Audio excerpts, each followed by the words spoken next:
আপনি একটু সরেন। এই এই দেখেন, এই হচ্ছে অবস্থা। এখানে অলরেডি ভেঙে গেছে, ওনার বাড়ির ভিতর দিয়ে পানি ঢুকছে।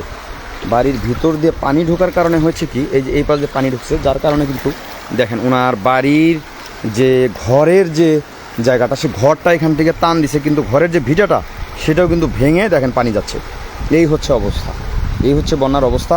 এবং দেখেন ওইখানে কিন্তু একটা একটা একটা সরি ওইখানে কিন্তু একটা ওই পালা রয়েছে, যেটা আমরা বলি খেরের পালা। সেই খেরের পালাটাও কিন্তু ভেঙে যাওয়ারও একটা উপক্রম হয়েছে। হয়তো আর কিছুক্ষণ ওখানে পানি প্রবাহিত হলে সেই খেরের পালাটিও কিন্তু থাকবে না। এবারে কি কোনো লোক আছে?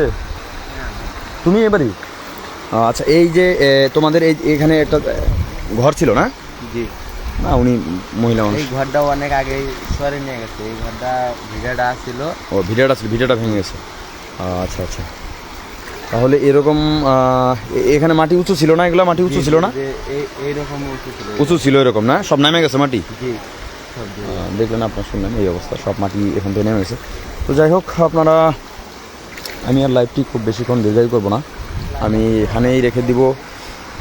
আপনারা অবশ্যই লাইভটি বেশি বেশি শেয়ার করবেন। এবং আমি সবসময় বলি যে আপনারা ওই এই বন্যার খবরগুলো আপনারা বেশি বেশি প্রচার করুন, বেশি বেশি শেয়ার করলে হবে কি, এগুলো হচ্ছে আমাদের জাতীয় পত্রিকাগুলো বা জাতীয় আমাদের যে টিভি চ্যানেলগুলো, তারা মিডিয়াগুলো প্রচার করলে হবে কি, তখন